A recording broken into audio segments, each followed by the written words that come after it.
किसी व्यक्ति की मौत आ जाए नज़दीक तो दिखने लग जाते हैं ये संकेत। भगवद गीता में लिखा है कि जिसने भी जन्म लिया है उसका एक न एक दिन मृत्यु में मिलना ज़रूरी है।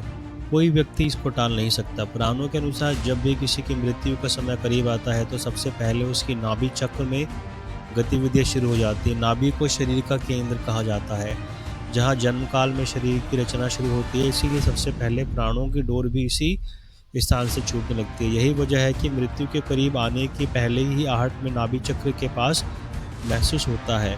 मौत मिलने से पहले आते हैं संकेत।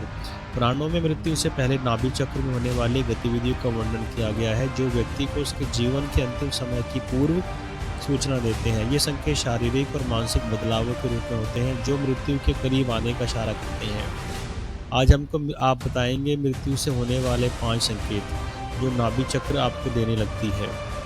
पत्थर जैसे होने लगते हैं ये अंग। शिव पुराण के अनुसार जब किसी व्यक्ति की मृत्यु नज़दीक आने लगती है तो कुछ महीने पहले ही उसकी आंखें, मुंह, जीभ, कान और नाक पत्थर के जैसे महसूस होने लगते हैं। ये अंग धीरे धीरे काम करना छोड़ देते हैं। ये शरीर के अंत के नज़दीक आने का संकेत होता है। यही नहीं, जब किसी की मौत कुछ दिन की दूरी पर तय हो जाती है तो धीरे धीरे उसका शरीर नीला या पीला पड़ने लगता है। कई बार उसके शरीर पर ढेर सारे लाल निशान नजर आने लगते हैं। यह सब इस बात का संकेत होते हैं कि व्यक्ति की मौत अब बहुत पास आ गई है। जड़ नजर नहीं आती परछाई।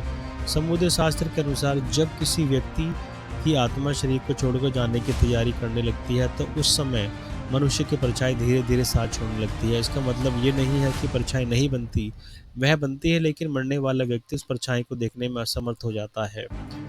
ध्रुव तारा दिखना हो जाता है बंद। पुराणों के मुताबिक जब यमराज किसी व्यक्ति की आत्मा को लेने के लिए आता है तब मनुष्य धीरे धीरे सूर्य, चंद्रमा, अग्नि के प्रकाश को देखने की क्षमता होने लगता है। मृत्यु से कुछ दिन पहले ही उसे ध्रुव तारा दिखना भी बंद हो जाता है। रात में उसे चारों ओर टिमटिमाते हुए तारे ही नजर आते हैं। यह सब इस बात का संकेत होता है कि व्यक्ति की धरती पर अब बस कुछ ही दिनों का जीवन बचा है।